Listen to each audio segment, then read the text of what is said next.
All right, hey, what's up to the ASL Spirit Love family? Today we're talking about dating, like, because we are older gentlemen. We are older gentlemen. And older and more refined. Yes, we are, like, fine wine. Yes. We've only gained worth and also flavor with time.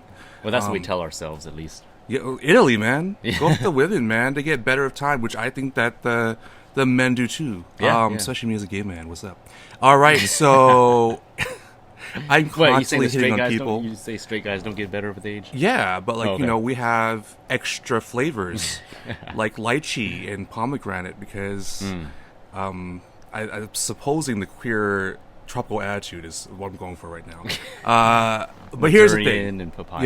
Yeah. Yeah. So, just 1 second, you guys. Thank you so much, Phil. Oh, guess we got a little delivery here, but we'll be right back to your. Stay tuned for your regular scheduled tuning. But, anyways, you're back. Great. Yes. Now we're back. So, okay. So that was awesome. I got some paperwork I needed really badly because I'm an adult now and I have to do adult things like pay bills and deal with all that kind of stuff. Adulting. So, adulting. Yeah. That's definitely what's going on. Don't you right wish now. we could all just be back to like when we were kids? We had no responsibilities. We're just like Toys R Us before it got shut down. Yeah. What's back now? Like I think they're opening it. Yeah, it's still there in Japan. Oh, is it? Yeah, it might be rebranded. Like, but they have cooler toys. Oh, of course. Yeah, obviously. Yeah. But anyways, back to dating. So today we're going to talk about the difference between dating when we were growing up. Yeah. We're not trying to date ourselves in the 80s and 90s. Well, not 80s. We're not that old. But, well, I mean, we were babies, so it'd be like yeah. Speaking of babies, you know how when they say I'm a 80s baby or 90s baby, what exactly does that refer to? Does that mean the year that you're born or when you grew up? The way I think it's the year that you're born.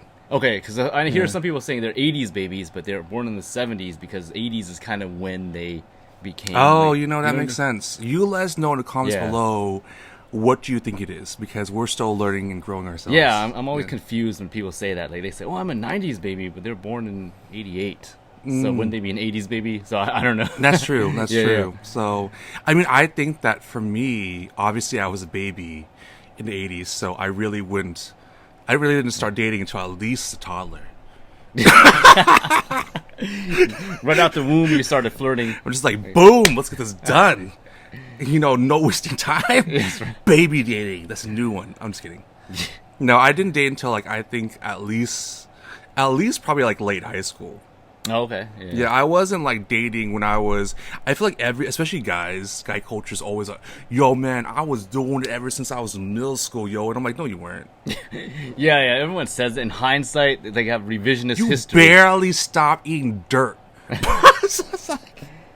Yeah, like everyone thinks like, oh, in middle school I was doing this and that, like, lost my virginity and all that. I was like, really, did you? Like, it's kind of revisionist. I think you're right. Especially men, guys, or boys at that time. They will embellish. Lie like crazy. So, I mean, I'm sure some of them did, but a lot of them lied. But you know what? The ones who did, you thought of them differently. Like they were trashy and kind of... It was always a high five. I think with guys, when you're growing up, you're always like, oh, wow, you had like 5 skanks, boom, high five.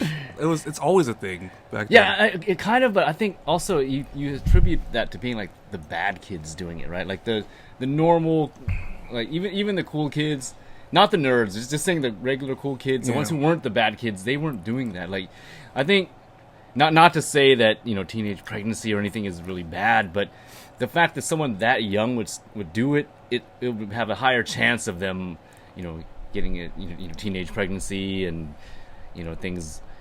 And I'm not saying that someone who has a kid as a teenager, their life is screwed or anything, but it does make your life more difficult in a way.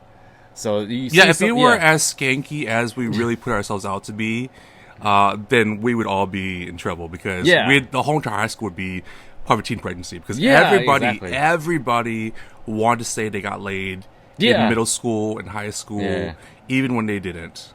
Well, the funny thing is, I actually went to a Catholic school. It wasn't like a super stuffy Catholic school, but all I know, the whole time I was there, only one girl got pregnant, and she got kicked out. Oh, really? So, yeah, that was it. You know, I'll take that back. I don't know if she got kicked out or her parents took her out. For whatever reason, after she got pregnant, she wasn't there anymore. So I got so I had one girlfriend in high school, freshman year, and she was pregnant, and I thought it was my baby the whole entire time. And so you actually were with her together? Yeah, I was like, so this is how old I am. It was while watching Baby Boy with Tyrese, yeah, and Snoop Dogg. You're just a baby boy. Yeah, and Taraji Pearson, which is amazing. She's a gorgeous woman. Even as a gay man, I'm like, yeah, damn, Taraji, looking good. So yeah, that's when she first got her start. Yeah, I think, yeah. And, Taraji P. Henson, I think. Yeah. And I was really influenced by that movie not to get my girlfriend pregnant, but because when she did say she was pregnant, you know, I was like, I'll get 2 jobs, I'll hustle, I'll make this stuff happen, I'll sell flat screen TVs from the factory or whatever, I'll do whatever I need to do. And then, you know what's weird is that it broke my heart at the moment, but like luckily she was pregnant because she cheated on me. And she was that young, freshman year of high school. She was like 15 or 16. Wow. Okay. Yeah. I was also like only like 14 at that time, so I was also really young and stupid. Not saying all young people were stupid, but I was stupid when I was young. You started really young too, then. Like, yeah.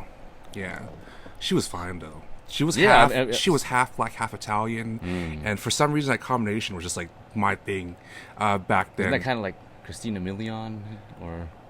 Yeah, like even a little bit more. A little more than that, but yeah, still. But she's gorgeous, right? Yeah, so then, what I found out was that she was a hoe, and that's what I'm saying. Anyone who loses it that young is likely to be more promiscuous. Let's just say that. See, nobody who is being studious. And nothing wrong with the hoes out there. I'm not blaming you hoes. Like, just I want you to know whole love all the way. In all different area codes. Yeah, but the thing is that like so, I found out she dated a different, which is really interesting. She dated a different culture in every single high school. So I was her. So she's equal opportunity. Yeah, it was interesting and great in a way. It was also like your hoe, and not a good hoe. Like I think there's great hoes, but she was a player hoe, right? So she was dating me, and I was her Asian man in the high school I was at. Then she had a black boyfriend who was a wrestler in another high school. That's actually she got pregnant by. Oh, wow. Yeah. Okay. Yeah. So it was a black guy in their high school, and she was a very light-skinned woman, and then the baby was way darker than her, and I was like, I'm sorry, like I'm not colorist, but that's not my baby. You know, I was like, that's like what's that Jim Carrey movie? Cable Guy or whatever. The baby is like way darker than him. Yeah, I mean it was different. She had a Spanish boyfriend, who she also told she was pregnant. So I was taking care of her, and then the Latin guy was taking care of her, and the whole entire time it was like the black wrestler who was the real father. And then her mom moved her somewhere to like Livermore or something like that. Like she was like, no, we can't have this wholeness out here. Yeah. So did she end up keeping the kid or? I don't know. Actually, right when she got pregnant, I think towards when she was actually giving birth, her mom was like, we can't keep you here. Like you just like every guy in the air code, like just doing. I guess she'd be one of those girls in those memes where they can't tell who's the mom, who's the daughter. Like that thing on TikTok now. Oh, yeah, I know. It was such a weird experience. So I was like, when she told me, I was like, yo, I'm gonna make this happen, yo. Like, I'll work extra job. We'll take care of this baby. You be my baby's mama. You know what I'm saying? You be my wifey. Like I was just so like, I'm gonna be you're gonna be my wifey. On paper it sounds easier. Yeah, I want to be responsible. But when you actually have to do it, then it's not that easy. I know. And then I discovered I think that inherently it was probably a long-standing thing with my queerness, but especially then, I was like, I might just all the way be gay. It's like not even bisexual anymore. Like this is God's sign that I should explore something different. So yeah, because you can't get a guy pregnant, right? So not yet, thankfully. Yeah. So actually, back then when you did hook up with a girl, did you enjoy the experience then, or like did you feel it was wrong, or did you feel like it didn't, did it feel natural or unnatural? Like I think it's different for everyone. Yeah. Obviously, because you have so many different types of queerness. I think for me, speaking personally for me, I would have been happy sticking my dick in a watermelon. I was a really horny ass kid. Like I had to carry. People thought I was an Asian nerd for so long because I carried this huge textbook in front of me. And it's because I always had erections. Like the wind would blow and I would have an erection. They were very visible erections. Like it just looked like I was just constantly tenting you're a big there. Dude, so I guess it would stand out a little more, right? Yeah, like I couldn't give. People would ask for hugs. They thought I was cold hearted. Especially girls. Girls like, you're so cold hearted. You never give me a hug. Side hug. And I'm like, I'm gonna poke you, and you're gonna hate me. So I'm not gonna give you a hug because instantly you'd be like, he's a pervert. So yeah, like that song by Next. Feel a little poke coming through on you. See, this is a horrible story as a gay man because like I'm just not introducing myself in a way where the guys are like, yeah, that's gay. Well, no, I think don't a lot of them have a story like that where they used to, date girls and think, try to be normal, right? Like, what societal norms are. And then they realize, you know what? It doesn't feel right. It's not for me. I have to be my true self now. So, because I don't know if it's different for everybody, but maybe some of them feel like, that's what they're taught since they're a kid, right? Mom and dad have babies, and then, right? So they think maybe that's what they're supposed to do. Because I can't speak for that. I'm just saying that's a good point, and I think that also with age, because like right now I know it's more acceptable to be queer. If you come out now in this generation, it's still difficult for a lot of people, but it's still way more accepted than when I was younger. Oh yeah. You see these high school kids now; they're just flamboyant, and they don't. Yeah, because back in my day, you didn't see any. Yeah, back in my day, when we walked 100 miles in the snow. No, but yeah, I didn't know any like outwardly flamboyant, openly gay guys in high school. Like maybe some that we speculated, but everyone speculates people to be gay in high school, right? You speculated The Rock was gay in high school. Like, it don't matter. Like especially, it's like a game. Yeah, like, he's gay. It's like instead of Cars from Oprah, you just get all gay guys everywhere. It's like a T virus from Resident Evil. Yeah, but see nowadays people can be openly gay, have a rainbow backpack, rainbow hair, sparkles, whatever. I'm not stereotyping gay guys, but I'm saying they could do that. Where do you think gay guys come from? My Little Pony? Like, come on. But I'm saying like you see guys like that, and you could tell obviously they were gay.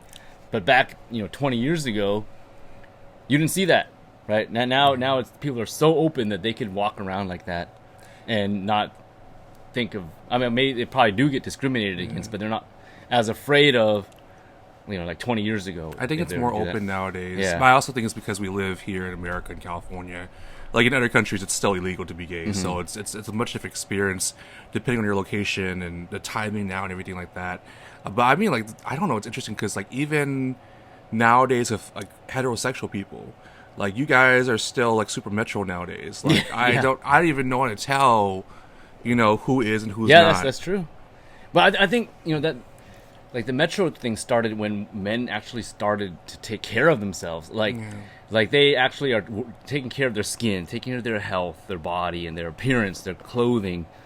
And originally people say, "Oh, that's so gay," but what's gay about looking good? Everyone wants to look good. Yeah, right? We don't want to be a slob, right? Like, so women like it when a guy takes care of himself. They don't want some slacker with a beer belly, right? So I in high school.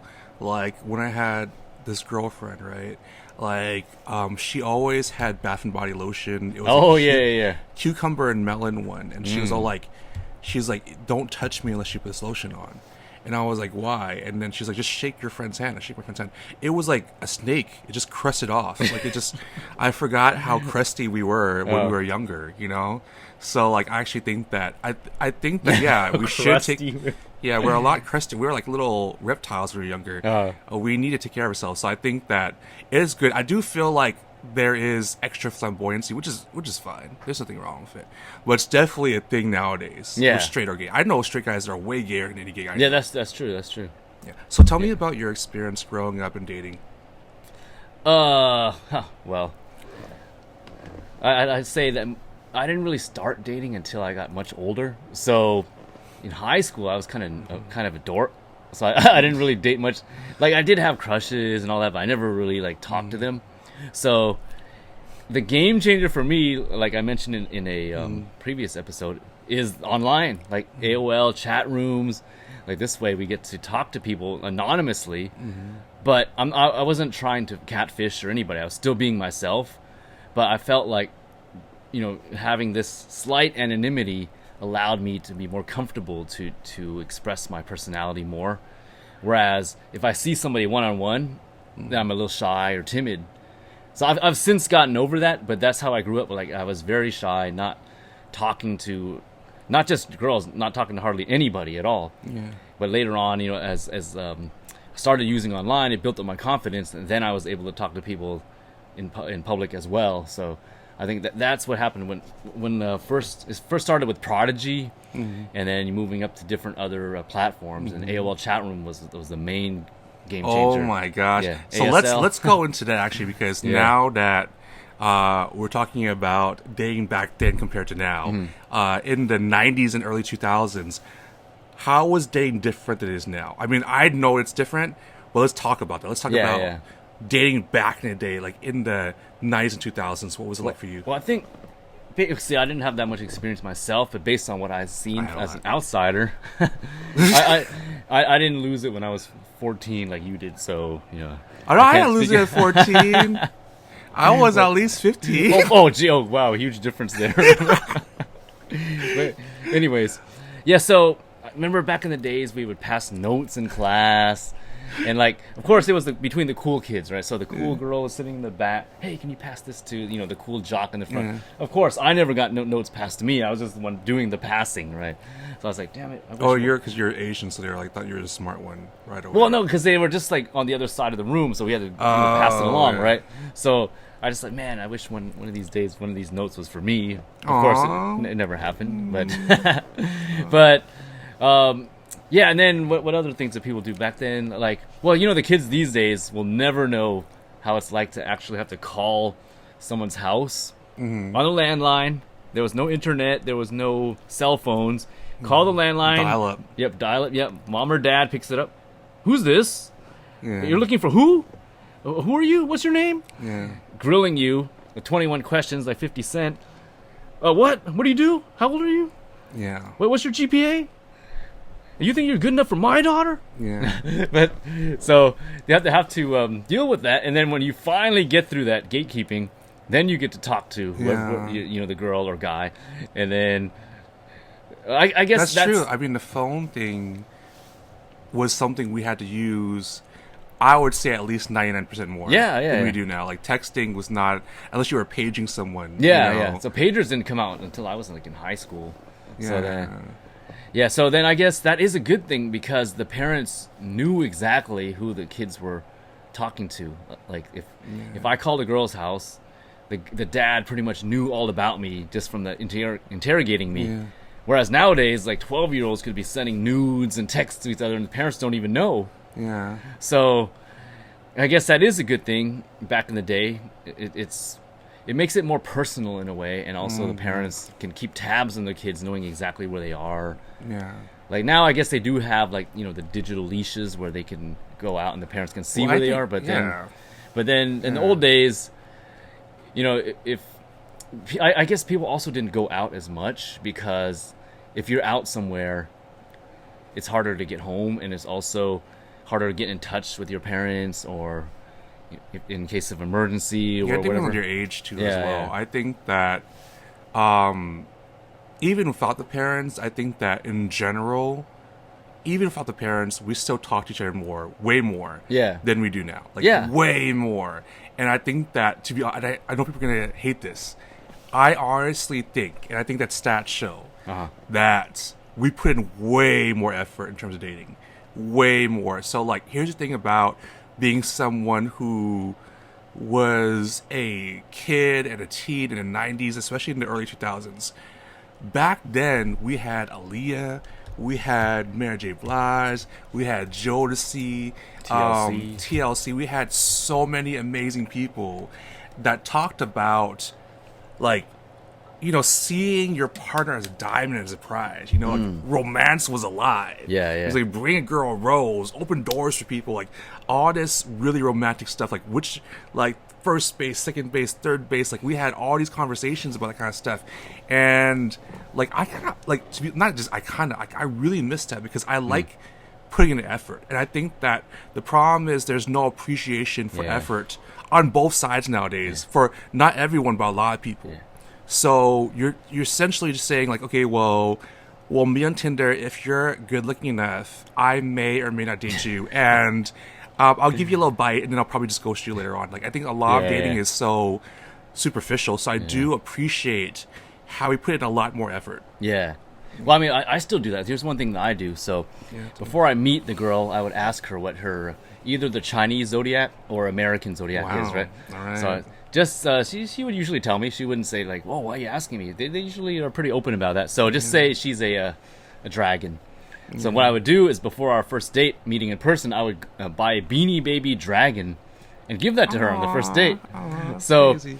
like instead of getting flowers or something really like over the top, Beanie Babies, one. It's not too expensive, but usually they would like it. They think it's cute, of course, and it's not I would like love that. Yeah. So it's I'm not going to say it's fail proof, but for me it works like most of the time. So I mean, okay, I'm not going to say I got lucky or anything after that. I'm just saying that it got me a good impression.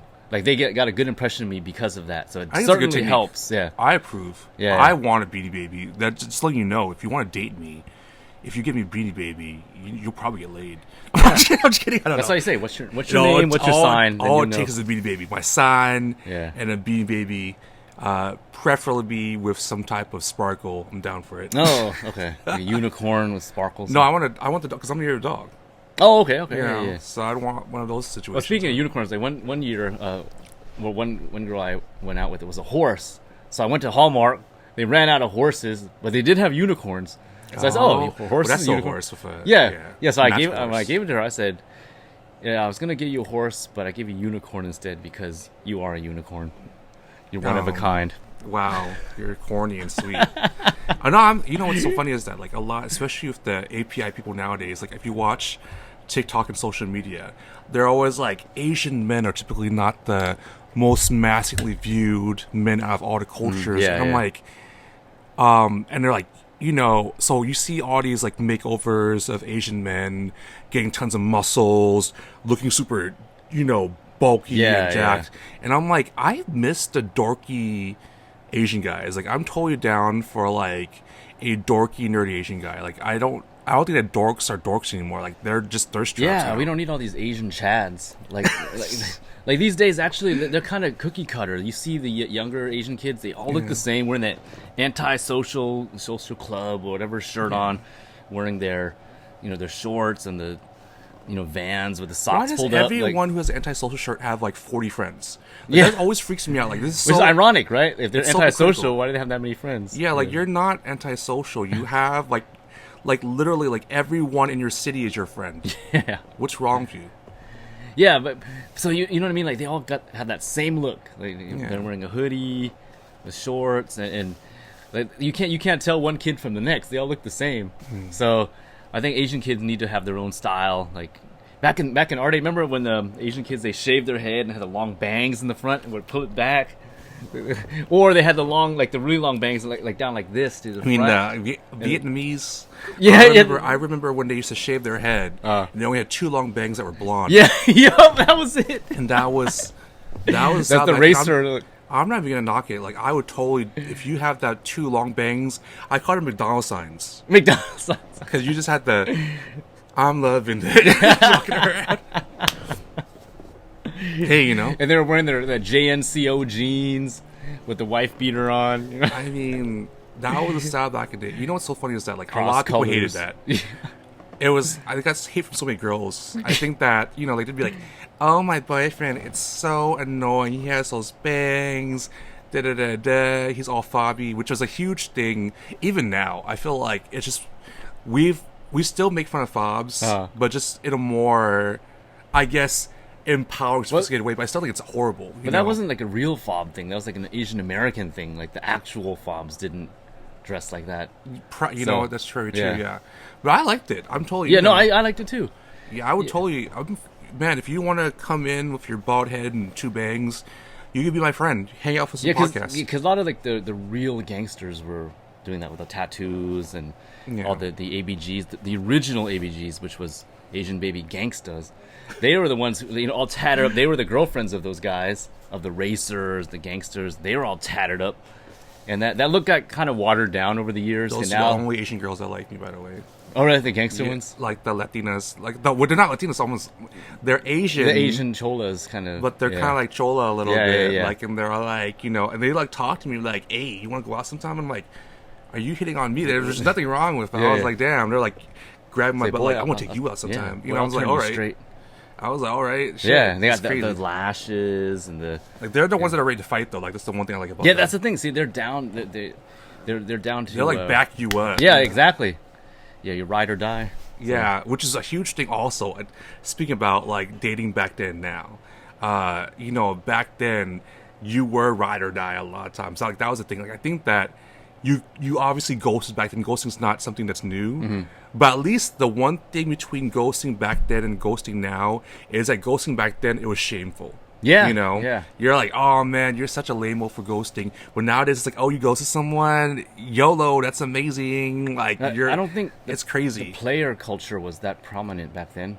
Yeah, I mean, it was there, but it wasn't as big as it is now. I mean, I feel like people really want to act like they don't care now more than ever. Yeah, because it's such easy access. So the apps are like a buffet, right? Would you rather go to a steakhouse where you just eat one item, just a steak, or go to the Bellagio buffet, get whatever you want, and just eat as much of it as you want? So, of course, people would choose the buffet, right? So, I'm still on my Mary J. Blige, real love. I'm searching for some real love, someone to call. I want that because I feel like that's the thing, is that people want to act like they don't care so much, and not just men. I want to be fully honest about this one, because a lot of the women, not all the women, not all the men, but a lot of the women, a lot of men try to act like they don't care to get attention, and it's really stupid. Like, you want to be in a relationship, but you want to act like you don't want to sound more desirable. Yeah, I think that's the thing that men are taught, actually, now that they say women who ignore you, the more you ignore women, the more they like you. Yeah, that's stupid. So if you show them too much, that means that they don't think of you as a challenge anymore. So that you're too easy, they got what they want out of you, they're not interested anymore. But if you show just enough interest, but you don't give it all, you just kind of secretive, mysterious, kind of slightly standoffish, and ignore them, then they'll be intrigued. They're like, oh, why is this guy ignoring me? I got to find out more. Yeah. So in a the opposite way, that actually worked to my hindrance, because I purposely ignored some girls because they were not, they're not my cup of tea. I wasn't interested, but I still wanted to be their friend. Just being nice to them and not showing them too much interest. But of course, that only generated more interest in me. So over time, they became more and more aggressive and more like, in a way though, it's ironic how they became aggressive, but in a bad way, in a way that I wouldn't be attracted. So you would think that they would want to impress me even more, like be nicer to me, but somehow they got meaner. Like, hey, why don't you hang out with me, huh? Like, I told you we're friends. Like, why? Why push this? Right? Like, they just keep being more aggressive, and you would think that they would say, "Oh, hey, Eric, you want to come hang out sometime? Nothing too formal, right? We'll just hang out casually as friends. We'll go hiking, something like that." So then, you know what? Maybe I'll give it some thought. But if they're all aggressive and being mean, I was like, okay, well, shoot, I'm definitely not interested now. Well, I'll tell you one thing as a gay man, and because I see both sides, So the one thing is that I'll say that there is definitely toxic masculinity, but I would also say there's toxic femininity. And the problem is that the girls who are attracted to guys, they have to constantly fix. They're attracted to guys who are not that interested in them. Yeah. They are fed acknowledged by their girlfriends that, oh yeah, he sounds mysterious, go after him, like that's the type of guy. I think that some men and some women make friends that secretly want their friends to fail. Yeah. Like, I'm not gonna lie about that. As a gay man, I'm calling out. This is what I'm saying. Every person should have a gay friend, because they're the only ones to tell you the truth. Because a lot of times, I'm telling you, even girls that are straight, not just gay girls, but straight girls, will simp after their girlfriends and be like, I like her, I don't want any man to be good enough for her, and I want to fuck up every relationship she's in. Oh, that's true. And vice versa. Yeah. I see those girls, I see those guys. So as a gay man, I'm fully aware that sometimes your friends will fuck up your relationship on purpose. Well, it's kind of the same as how a parent would, right? Like, a parent would think there's no guy good enough for their daughter. Yeah. And like, any guy they date is not good enough, and try to get rid of him. But then, of course, the daughter doesn't listen sometimes. So. Well, I think it's even worse than parent, because it's almost like Smeagol. You know what I'm saying? Smeagol. It's like, this is mine. No one can have it. It's like, I'll jump into a volcano for it.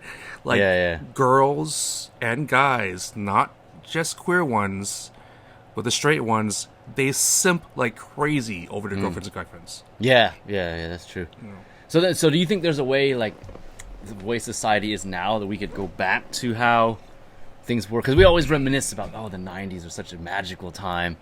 But of course, our image is kind of skewed. It may or may not have been magical. It's just that we had our formative years at that time. And so it's kind of magical. I'm not going to lie. It's just more magical, I would say. So, but is it actually better? Because, of course, a lot of things are better now. So, if say for instance, the internet was never invented, right, and we were just still dating the same way we did in the 90s. We had AOL. It just wasn't amazing like it is of Tinder. Yeah, well, just say we didn't even have that. Just say all we had was the phone still to this day. Maybe a guy like me would still be struggling because, I wouldn't have been able to develop the social skills without it. So then, in that regard, the 90s weren't as good, right? Yeah. So it was this technology that helped people like me to become who we truly were meant to be. Yeah. Whereas, maybe that in the old days, lack of technology or lack of communication was a hindrance. So, but then again, I might have developed the skills regardless. So who's to say, right? Maybe it wasn't the technology; it's just me maturing. Yeah, I think two things. The first thing is, and I know people are gonna hate this, but I think in our generation as millennials, we had a happy medium of both. We had some internet. Yes, we had Asian Avenue. Yeah. We had Downlink for like the gay people. Friendster, MySpace. So we had some, but it wasn't too much. Like, we weren't raised on internet. Exactly. Internet came to us, but we knew at least a little bit of life without internet. I feel like that was so important. Yes. We knew a little bit of life before internet. Yeah, we're right in that transition stage. But in this generation, your life from beginning to end starts with internet. And people are using internet at a much younger age than they were when we were younger. They're using internet at like 4 or 5 years old. Like my niece, she's like 1 or 2, and she's already playing with iPads and knowing exactly what to press, and playing games, watching Peppa the Pig and all this. Like, wow, I don't even know how she could find YouTube and find Peppa the Pig, but somehow she can do it. Like, I don't even know where to look for that. Yeah.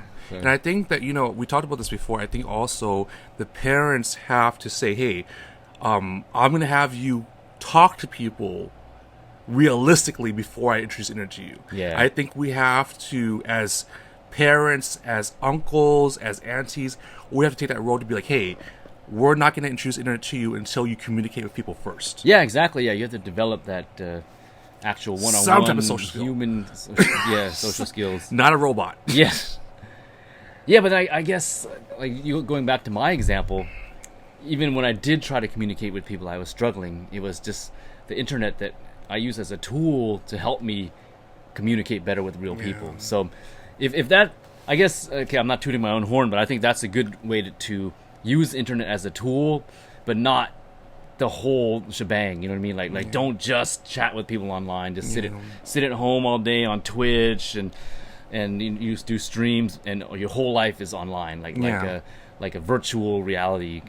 No, so you still need to go out and meet people. So you could use it as an avenue to go out to meet. So that's why actually the apps are pretty good, because you use it to meet real people. You get the connection with the real person, and you finally go meet the real person. Then after that, you don't use the app anymore. So I think... Well, I mean, I think that's the thing with me is that I don't blame the apps. I blame the people on apps. Yeah. You know, and I think that, as I said before, happy medium. You know, we knew what it was like in our generation to grow... Damn car. Yeah. We knew what it was like in our generation to live without internet and also to be introduced to internet. So we had it, but we didn't have it right away. And I think with this generation, again, responsible parents or responsible uncles and aunties... We have to learn how to socialize our kids without internet first. Yeah. And if they're able to do that, then introduce internet to them. You know, we have to take responsibility for that. So I don't blame it all on this generation. Yeah. But I do think that the problem is that you have easy access. And then through that situation, you don't want to try harder than that. Yes, yeah. And that's a problem because trying creates better relationships. Correct, yeah. You know what I'm saying? You have to develop those social skills. You can't just be like, I expect my partner to be like a TV show, entertain me for 5 minutes, and then like a leave. dancing monkey, like those. Like we're not monkeys to each other. We're not entertainment devices towards each other. We are real people. We don't know how to connect as real people anymore. And I feel like that's the issue. Like, it's obviously there, but it's way more limited than it was when we were younger. Yeah, because I think you're slightly younger than me, so I'm trying to think back as to when internet was. I think when I was towards the end of high school, beginning of college is when, you know, we had AOL and all that. Yeah. And then after that, you know, just transition, like you said, MySpace, Friendster. But just thinking, someone in their mid-20s right now lived their entire life with the internet. Just imagine that. Like that's almost unfathomable. Like they had this piece of technology their entire life, which probably altered the way they communicate with people, like you mentioned. So I'm not sure if there are any studies to show that the kids these days... There are a ton. I'll send you some. Oh, okay, yeah. So to show that the kids are not, you know, as able to communicate as well as their fathers and their... Oh, yeah. There are. Yeah. There are a ton of studies on it. I can show you stats. We'll probably show some stats right now because I'll send to him after this podcast. But I think, you know, as I said before, like, I don't have the issue with internet. But I do have an issue. We're on the internet right now, right? You're using it to watch us, so I definitely don't hate it. But I want to say, I do think that we have to have a happy medium. Yeah. That's something I'll say. Yeah. So to your point, it's great that we grew up without it, and then later on we got to experience it because nowadays the kids, they don't know any world without it. Yeah. So I guess in the old days, just like our parents and grandparents saying, "Oh, we had a black and white TV," or when the VCR first came out, it was such an amazing, you know. So I guess everyone has this turning point in their life where their technology just changed life forever, right?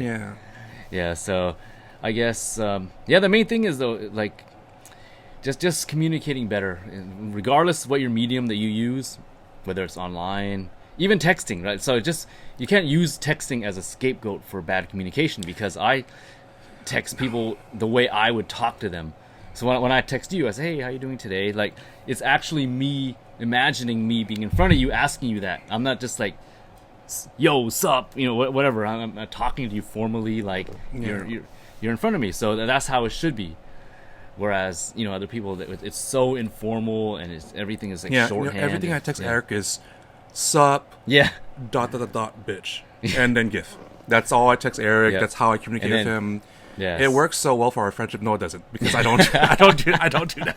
And then I say, I respond. You don't respond back. You ghost me for a few days. Yeah, he's just constantly on red. It's just constantly on red. Like, it just says he didn't read it. He didn't even look at this bitch. Like, you know, no. That's the problem, is that, like, we think that's normal. So I'm saying, like, if you know, which I know you guys do know, that you're using social media in a very toxic way, find ways to balance it out. I'm not saying stay away from social media. I'm not saying that. What I'm saying is that you know, like, I'm not just saying you should know. You know that social media can be toxic in terms of communication. Work harder to try to talk on the phone, to try to meet in person, to try to listen, actively listen, not just like think about what you want to say while a person's talking. I think that'd be a great thing for all of us exercise. Yeah.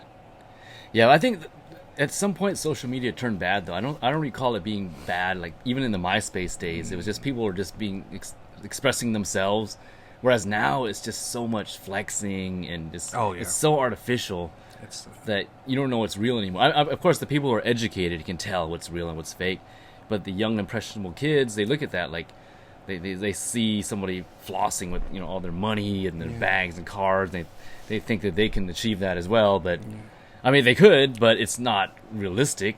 So they're just giving people this false hope, that you can become this when that person who supposedly became that is not even that themselves, right? It's all just fronting.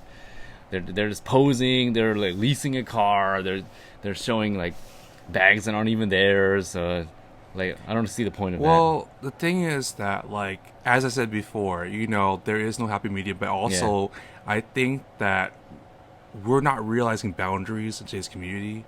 Like, I don't have an issue with thirst traps, but I have an issue with the fact that we're showing thirst traps when kids are like 5 or 6 years old. Yeah. Boys and girls. Like, they shouldn't be seeing thirst traps. They should be seeing their mom or their cousin or their sister in a thong shaking it, twerking on camera at that age, at 5 or 6 years old. Like, we shouldn't be doing that. They should be watching Big Bird shake his feathers instead of...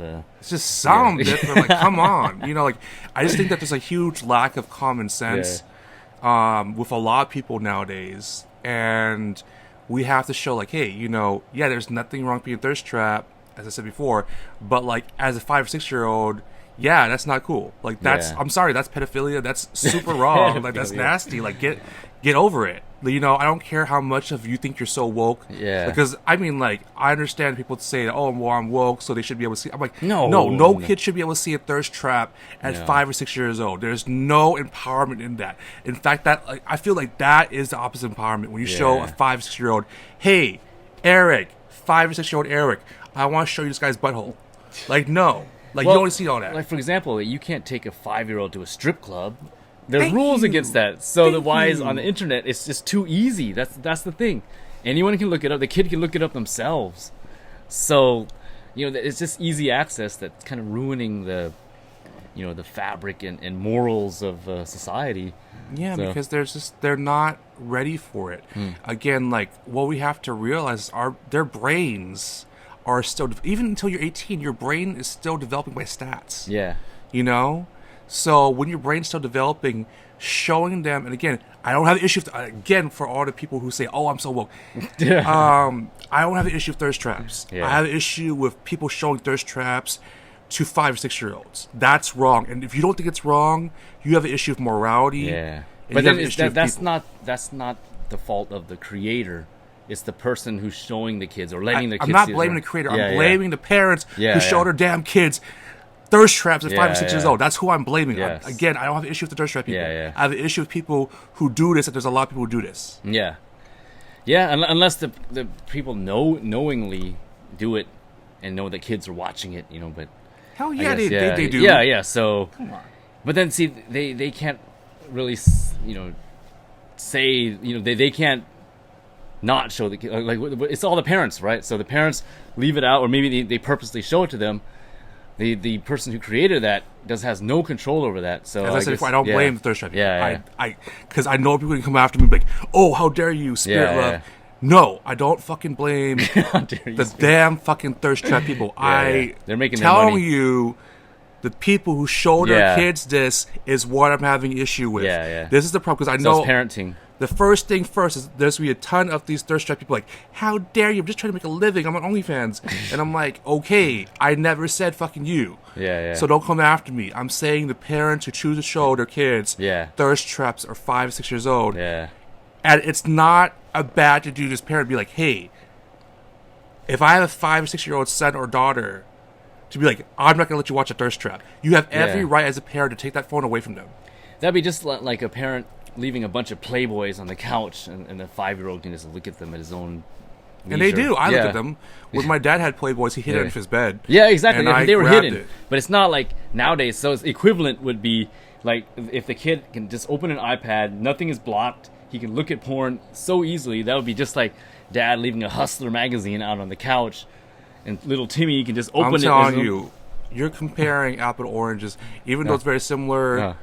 Thirst traps and porn nowadays, that is way more vivid in magazines. Yeah, that's true. Way more. But I'm just using an example that I could come up with back in our day, or maybe leaving a porno tape and just in the VCR and just have it running for little Billy to watch anytime. I knew if my parents caught me with that fucking Playboy magazine, they would have ripped it out of my hand. Oh yeah, right. I'd get the. They would have punished me, right? Do Thai people use the feather duster? No, we use a bamboo stick. Oh, okay, yeah. So which is even worse. Yeah, it's true. So Chinese people either a hanger, a feather duster, a slipper, whatever. A stick too. Yeah. Whatever they could get their hands on. Whatever they find on. A belt, a bag of rice. But here's the thing: was you knew. This is what I'm saying. Back then, now, you knew you were gonna get punished if you did shit, right? Yeah. The punishment now is much different. Yeah. You know, they'd be like, "Oh, let's talk about it." Like, like you shouldn't really be looking at those things. Like, it's not the same. And I just want people to know that because I do want people to understand that it's much worse. Yeah. And B, if you get punished, the punishment is so lenient that you're just gonna do it again anyway. Yeah. I'm sorry. Yeah, it's like a slap on the wrist, right? Like, not even a slap on the wrist. Like, that's abuse. How dare that's true. Yes, right. CPS to be at your door. Yeah, like you can't even do that. Yeah, I don't know. Like these days, can parents even spank their kids anymore? You can't even scold your kid. No. Because in our day, like we said, they would have a hanger, a bamboo stick, a feather duster. Now, if you did that, you'd be in jail, huh? Only people of diversity will truly understand it well, because I know there's going to be a lot of, and I love you Caucasian people, but there's going to be a lot of Caucasians find like, no, I never did that to my kid. Yeah. I was never abusive like that. I'm like, you know what? I did get spanked when I was younger, and I don't have a problem with it. Yeah, it made me a better person. I'm glad I got spanked because I deserved it, right? Like obviously, if I was abused for no reason, then that's a different story. But when I got spanked, I deserved it because I did something bad, right? So it disciplined me to become a better person. Let's go back to dating now. Yes, because we went all off track. I mean, you could still do spanking when you're an adult, so. Oh yeah, well, not ancestral way, but like I'm saying, like if you want, I'm not gonna lie. To be honest, I'm a little freaky, and if I had not even if I had a partner, when I had my partner, I was constantly grabbing the butts, smacking it, little boom, just be like, that's mine, and do the same thing, and I loved it. Like I think that we should all be playful and spank each other sometimes. Mm-hmm. Yeah, I guess you got to spice it up a little bit.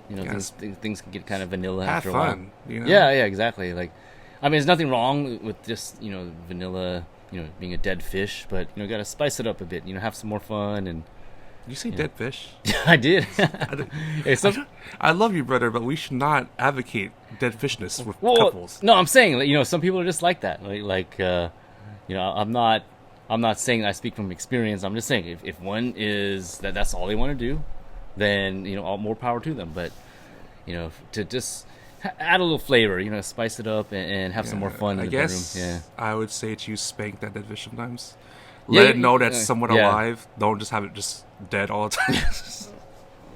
Hey, we're not here to judge anybody. You do you the way you like it, whatever works for you. Just add a little more to your dead fishness if that's what you're doing. I to be honest, I think that obviously there's people who are like overly passionate, where it's like every day has been the most exciting day ever. Like I'm not saying that. But that can only go so far though, because that runs out. That's like just pure lust and passion. It'll eventually wane. What I'm saying is just like treat your partner like your best friend. Yeah. Have fun, laugh, joke around. Like I just see couples nowadays, like they can't even laugh with each other. Yeah. Like you'll tell me a joke and then I'll just tell me a joke. Just anything. Just make a joke. Why did the skeleton not cross the road? How dare you? Like you are such anti-man, anti-woman. I knew it from the beginning. You're so misogynistic. I hate you. Don't do that. I would say learn how to have fun with each other, learn how to grow with each other, and again, I'm saying that every moment has to be spectacular, but because you're gonna have hard times too. That's every relationship's gonna have hard times, good times. But try to have fun at least once a day. Yeah. Spank your partner. Laugh one time a day. Do something silly once. That's all I ask for. Yeah, that's given that you actually have a partner to begin with. Yeah, well, you already have a partner, but I'm gonna have a partner because you come here, you come here. I'm single. I'm ready for you. Come on in. That don't sound right. Come on in. Come sit right here. No, I'm just kidding. I'm sure you have plenty of options, so I think you're doing pretty well for yourself. I have options, but they're all like, it's just like that situation of like Halle Berry and all these like amazing people. Like they have options, but a lot of their options are like sex addicts, drug addicts, horrible people. Like just not just like saying horrible people as a generalization, saying like they could be serial killers. That's all they are. Like there's a lot of really intense bad options that are out there. And my stakes are not even high. Like my stakes are, if you respect me, care for me, and want to be around me, those are 3 main things that I look for. I think my only pet peeve, I'll ask you yours too as well before we finish this podcast, because we want to know your pet peeves as well. My only pet peeve is 2. I have 2 pet peeves. Okay. Yes, fire away. The first one is eating fettuccine linguine with only a spoon. Dude, that's so random. No fork, just spoon. And like, the fettuccine is like fat noodles, right? And white sauce. So it would kind of spill over. You can't really catch it, right? It kind of just falls off the side, kind of with the spoon. Yeah. So the reason why I say that is because I didn't realize it was my pet peeve until... very specific. You know why it's specific? Because we went to an Italian restaurant, and my sister brought her boyfriend there. And he's annoying. So annoying. He ordered fettuccine Alfredo, and he only used a spoon. And like you said, it hardly got on the spoon. Yeah. He had to like kneel down and get it. And then when he finally did get one... of the 10 noodles he was trying to get, it would slap him on the face, like left and right, and he would just have this white sauce all over his face, like some type of bukkake Pornhub video. Like he just got cummed on by like 20 men. It just was a horrible, horrible thing. And then was there a reason why you didn't use this? Yeah. So what he said was, "Okay, I don't care what your mom say. It's not cute." So he said that when he was little. When he was like 5 or 6, he did that, and his mom was like, "Oh, that's so adorable." And then he came to a table at 24 years old, and I'm like, "You're not 5 or 6." And even as a 5 or 6-year-old, I've been like, you know what? That's disgusting. Was he Stop holding it like this? Doing that. Like, you know how the kids shoveling into that? Yeah, even if it was a 5 or 6-year-old, I'd be like, "Stop it now!" Like, and you're an adult, so you knew better. So that's the one, and then the other one. Did your sister still like him, or? Yeah, I don't know. My sister, because I was super against it. I think she likes it. She's like, "Ooh, my family doesn't like you. I wanna, I feel rebellious now. Like I'm gonna like you even more." Like it was like that type of situation. You know how some people are, right? Yeah. The second one, just really quickly, is my mom taught me this. I hate when you make fresh food, and people don't come down to an hour later. Oh, okay. Yeah, I hate when I cook. I cook and I spend time in the kitchen. I think all the moms can relate to this too, and all the men who can cook. When you cook and you spend time making an awesome, perfect dish, especially Thai food. Thai food, we always try to create fresh vegetables. Mm-hmm. So we stir fry it fresh, everything like that. And then you come in over an hour later, and then you take the food and you microwave it. You microwave my fresh food in front of me. Yeah, exactly. So that's super annoying. You ruin the flavor. Yeah, like, why did I make this for your microwave? I could have gone to grocery outlet or Safeway or grocery store and got you some packaged, microwave meals. Yeah, Hungry Man or something. Yeah, like so those are my only 2 pet peeves. Oh, okay. Well, my pet peeve is, when you go to the store and people pick up some items and they don't want it anymore. Mm-hmm. They just toss it into some random aisle. I hate that. I don't know why. It really irks me when I see people doing that. It's like, okay, fine. What you got is like 10 rows down this way. It'll take a walk to get there. But still, don't just toss your leopard panties in the children's toy section, right? So yeah, I hate seeing that. I don't know why. That's how you know that we're old, when you can find leopard panties in a grocery store. Well, no, not a grocery store. I'm talking about like whatever store. Just like Longs or you know, like you would see like a random like a bra in the doll section. You had a lot of prostitutes in your neighborhood with that, like with leopard patties. Who has leopard patties anymore? That's not from the 80s and 90s. That's amazing. Well, I don't know. You don't see women's draws that much anymore, do you? So, well, what do you expect me to do? Like have a rollerblade where I'm just like laying down, just watching women's panties? No, I mean, I definitely know that I don't see them as much as I do when I was younger. But I don't think I've ever seen that many leopard panties in my life. Okay, I was just using an extreme example, but you know what I mean, like. Or sometimes they would get like a perishable. Say they got at Costco, okay? Yeah. They got some ice cream, and then they don't want it anymore, and they'll dump it in, you know, the clothing section. Like, what the hell? I mean, that's not even the right temperature. Yeah, exactly. So people do that. That's a huge pet peeve of mine. Like, so much so that I would actually sometimes take it myself and bring it back to where it belongs. Yeah.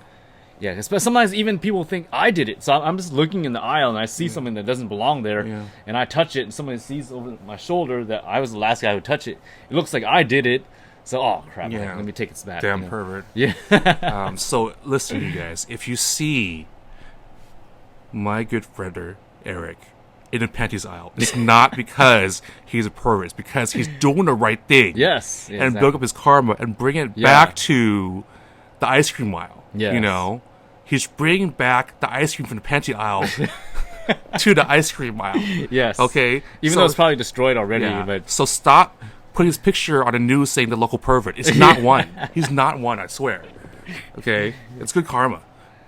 So that's it of the podcast, you guys. Let us know what your pet peeves are, and also what you think of the podcast. We want to know from you.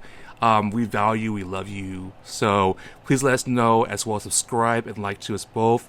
And we'll see you guys all later. Bye, everyone.